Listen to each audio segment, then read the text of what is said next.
আমরা সবাই বিজিবিকে খবর দেই। দেওয়ার পরে বিজিবি স্থানীয় জনগণ যারা ছিল সবাই আমরা তাদের প্রতিহত করার জন্য ইন্ডিয়ার ভিতরে ঠেলে দিই।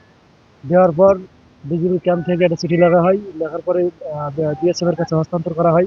তারা কোনোভাবেই বাংলাদেশের অভ্যন্তরে ঢুকতে পারে নাই। তারা ১০ জন ছিল, ১০ জনকে পরে বিএসএফ পুশ ব্যাক করে নিছে।